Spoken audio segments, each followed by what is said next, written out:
explore Salcombe. Thanks, excited.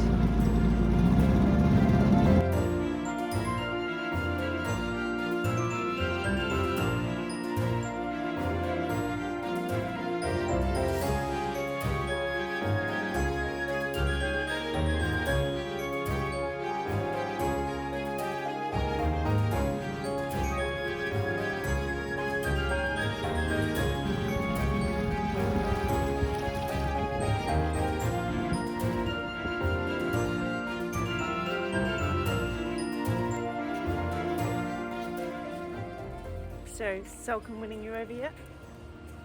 It's alright. It's lovely, actually. It really is lovely. I think it's a lot closer in the dinghy with the engine on from our anchorage than it felt. Yeah. And we had a really lovely night's sleep as well. So calm, wasn't it? Perfect. It was almost calmer than you being in a marine, like you're on the hard almost, like just totally still. Barely even a rocking motion. So yeah. Oh, it was lovely. Woke up this morning, it smelled amazing. Yeah. I wasn't sure how you would get on. I was like, freshly cut grass. And I was like, you're probably going to hate it in the morning. Your eyes are going to be tingling. But I suffer with hay fever. Like it. We got the beach to ourselves. We do. It's all good. Hank is absolutely loving it. He's happy, isn't he? He is having a blast.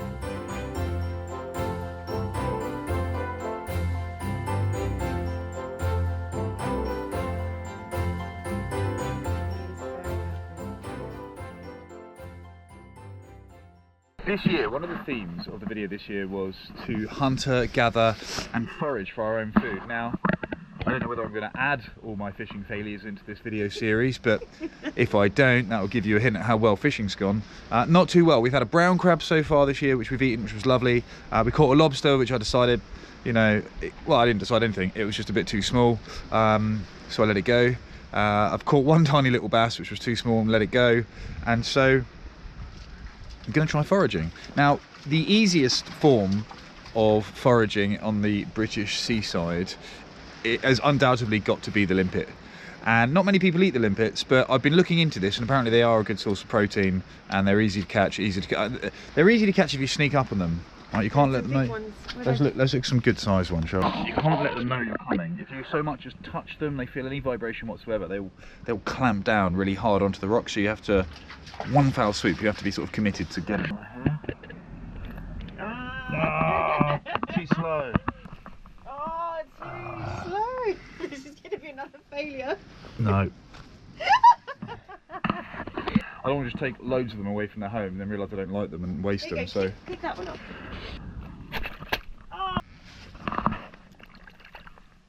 There we go. There's a limpet. So a few of these, a handful, and we're going to go back and cook them. And apparently, as I say, these guys, they're not filter feeders, so I'm not too fussed about the fact that they're at the mouth of a river. They move around and they forage themselves on the algae and everything on the rocks. And right in the tip of the cone here is where you'll find their intestines. And when you cook them, apparently that's like a black splodge that you just scrape off, and then you're left with this sort of fleshy muscle bit of meat.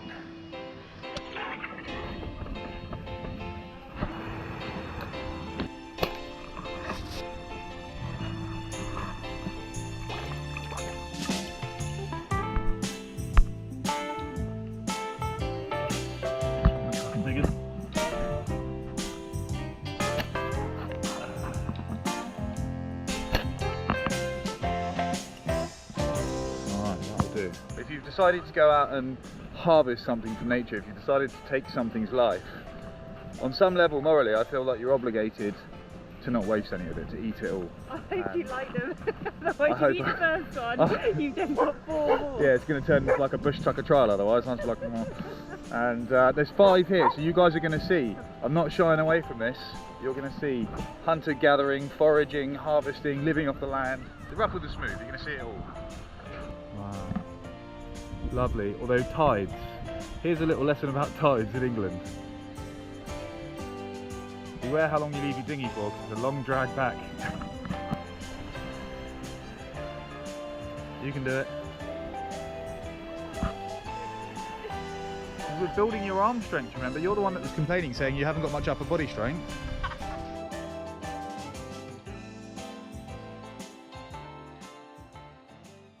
we're back on the boat and I've got the limpets here. First thing I want to do is I'm going to get the pan really hot. And after having a read online, the consensus seems to be don't cook them for too long, because they're basically something that's a muscle clinging to rocks most of the time, so it's going to be really tough and chewy if you cook it too long. But I definitely want to cook it so it's cooked, you know, so finding that balance. So I've decided what I'm going to do with them is I'm going to sear them in a really hot pan. We're going to get this pan really hot. I'm going to melt some butter, get some butter sizzling in there. Get that butter all melted. Put some garlic and some onions in there. Some chilies. Face down.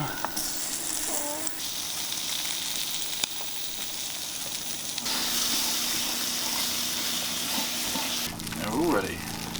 So apparently this is the key to tell when they're ready, when they just drop out of the shell. So you can just literally gently peel that away. If you don't want to pop the guts up, because it might look like a bush tucker trail otherwise. Just scraping all those bits out there, just a little bit on the end. Alright, so there we go. That's our super easily foraged meat.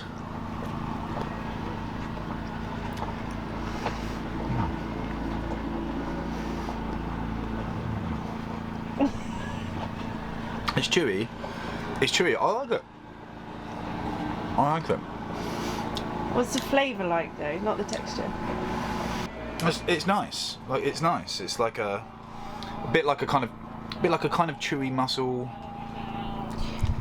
So it's not that I'm squeamish about it. I was veggie. Calamari. That's it. It's got a calamari kind of vibe to it. Okay. So I was veggie for 14 years because the texture of meat, well, like chewy meat, was just off-putting to me.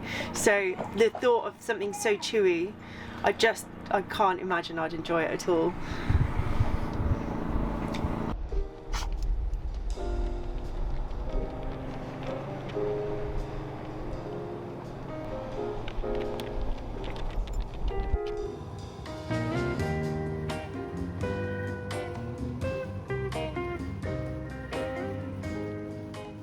Oh, you're going to use him to pull us in? Yeah. I like that.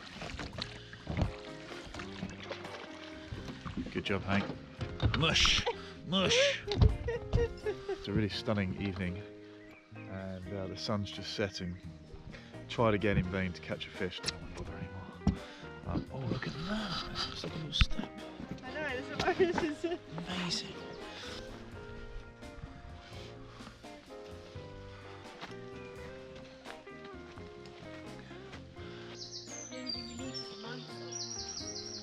It's almost hard to believe that this huge body of water here, that huge body of water there, is a creek, and nearly all of it dries out. So we've come up here on the tide's just started to ebb. We've just tied the dinghy up and we're right at the top of the creek. So Hank's going to go for a super quick walk and we're going to get the dinghy back out of there, hopefully, because it's a spring tide as well. So it definitely dries out and fast. So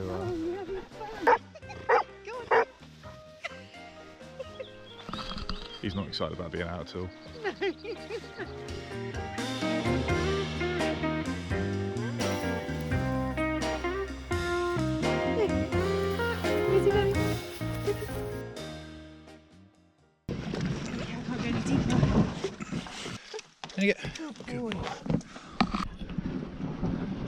You can do it. Get to see all the work that I do. This is behind the scenes stuff. Oh God. Oh, it's calling me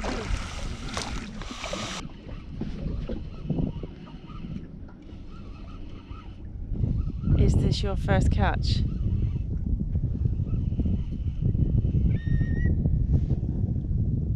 It's my first fish in a couple of weeks.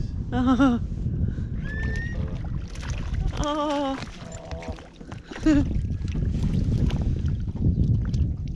Finally.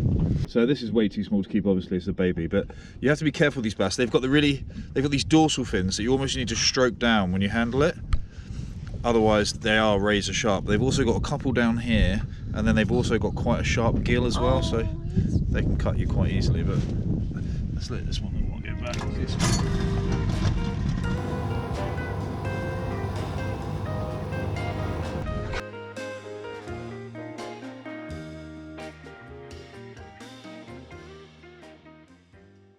Alright, Let's check out the town of Salcombe. I'm not big on shopping. Hank and I have wandered off. Call it a hunch, because Kylie loves walking around the shops. I imagine something's going to be bought from this shop. Were you about to buy me some? No, I wasn't, but I had a funny feeling that this would be a shop that you'd want to frequent. Or do we have room for another bowl? I don't know, we've only got about 20, I think. They also make a Salcombe rum. Okay.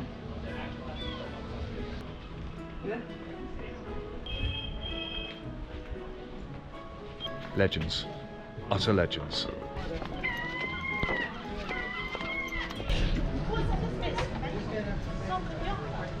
Some solid reconnaissance work going on here. And after a flying visit to Salcombe, it was time to weigh anchor and continue our journey west.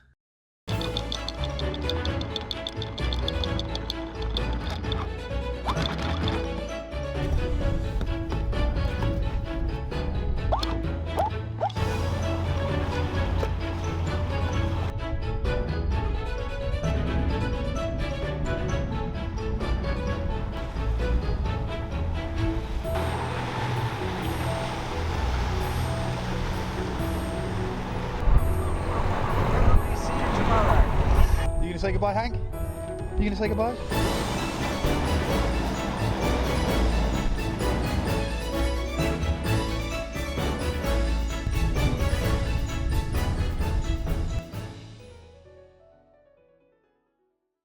Not sure we're gonna need this today. What do you reckon, mate? Oh, I think you might later. Yeah? I admire the optimism. Snazzy outfit, mate. When did you sneak that on? It gets chilly in the wind. Could the Super King bed. Love it.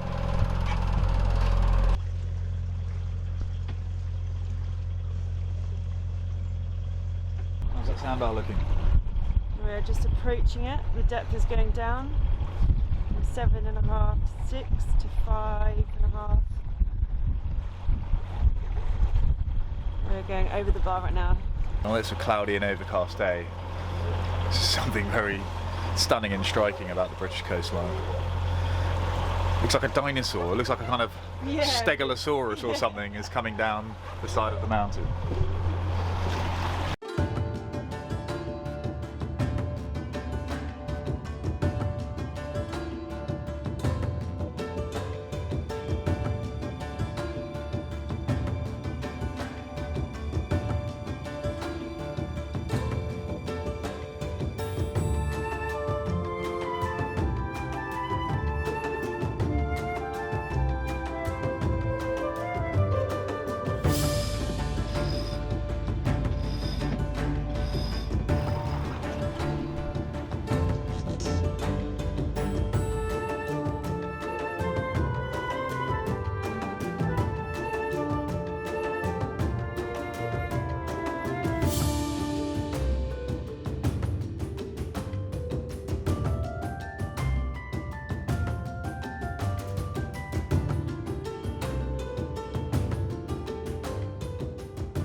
Not entirely sure how, but our lazy jack has just snapped while sheeting in the mainsail. So that's all fallen down. I don't really fancy going up the mast out here. So it snapped. Okay, so this seems to have snapped off of this one, which at is the top. Yeah, so we'll investigate that more when we get in. And so we've just got this spare halyard, and you're going to pull that up. yeah, I'm just going to try and hold the bag up, see how we get on with that.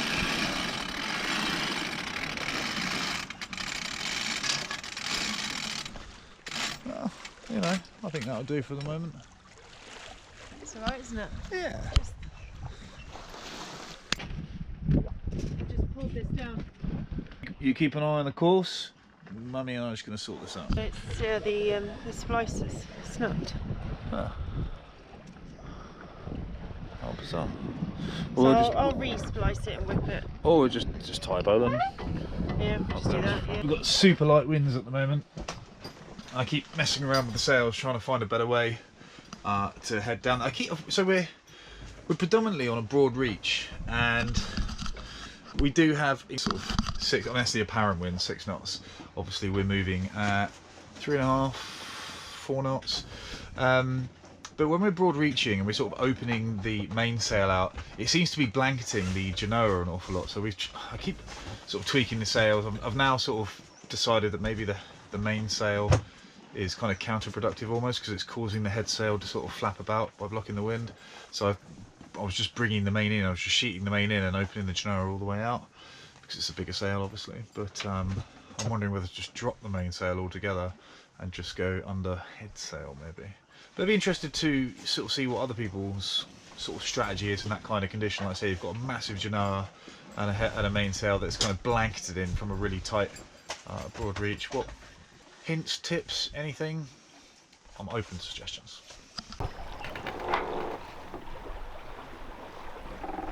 Now we're making very slow progress, but it's slow and steady progress. In fact, it's progress that we're making for all intensive purposes for free. And free, I find satisfying. Carly, on the other hand, is pitching to put the engine on, but I'm like, 3 knots is still 3 knots. So rather than getting there at sort of 4 o'clock, we're going to get there at 8 o'clock. But think of the satisfaction. Money saved is the same as money earned. However, we are currently doing 3 knots. Yes, we are. With the tide with us, which is shortly about to change. I don't think we'll be doing 3 knots when the tide is against us. Well, we'll see. We'll see. Alright, so this is Diesel Dipper entry log 4. We've still got some gunky black nastiness in the bottom. There's less as a proportion of the overall fluid, which is good.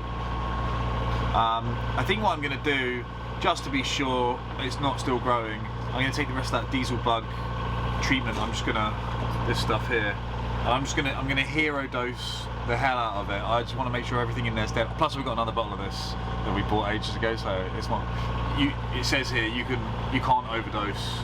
It won't do any harm to your engine, so we'll just whack that in just to make sure everything's nuked.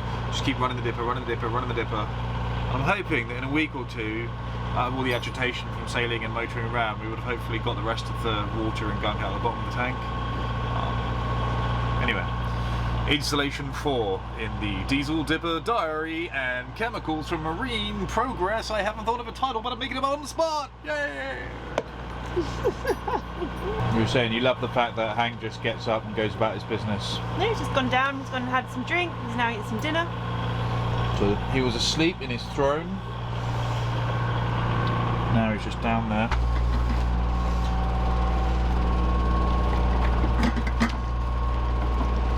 That nice?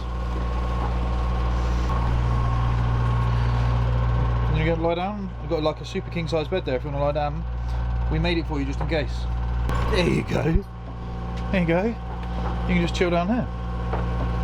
It's all soft and padded. You got lots of space. Stretch your legs, have a shake, eat some food, have a drink, rub your eyes, whatever it is you need to do.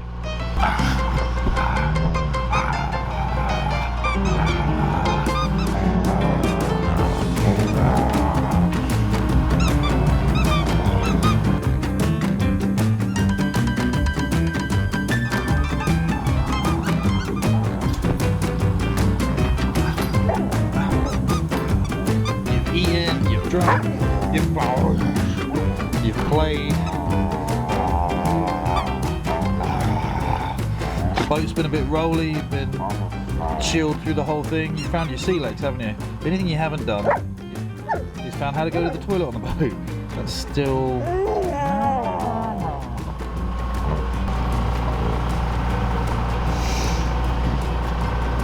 You got itchy eyes. You got hay fever as well. You and Connie both got hay fever, have you?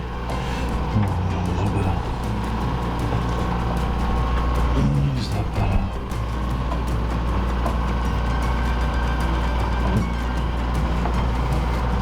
Muggy? You want a pillow? Oh, you do want to pull out. You gonna chill out here? Do you want the monkey with you? Like, just there you go. So whilst I realised that this the boat probably looks more like an insane asylum with the amount of padded areas we've got going on down here, it's just a huge padded room basically. Firstly, we quite like it. So if it gets a bit bumpy, this has got the best motion in a seaway in the middle of the boat, and there's enough room for us all to lie down if needs be. And yeah, it's a big space for Hank if he's not on top with us, which he is like 90% of the time and asleep. But if he wants to come down here and he wants a safe space, it's pretty chilled down here. There's not too much for him to go flying into, and he generally found his balance and just chills out on the bed, plays for a little bit. I love the fact that he can just come down, eat, drink, sleep, come back up, and yeah, and we can see him. You know, when we're up there, we can see down here quite easily, and I don't know, it works. At the moment, it seems to work. He seems happy, and that's the main thing. That is the main thing. I think we are approaching our next destination, Cornwall. How much longer do we have left to go? Not very long at all. About 30 minutes. Perfect. Half an hour. And we're in Foy. But we're there's an anchorage just outside of Foy, Foy Harbour. That's where you wanted to go, wasn't it, originally? Yeah. Still a little bit tempted. Just the weather's going to be so nasty tomorrow. Well, why don't we go check it out after things calm down? Okay. Alright, done. But we can have a little look as we pass, just to see what we're missing. Okay.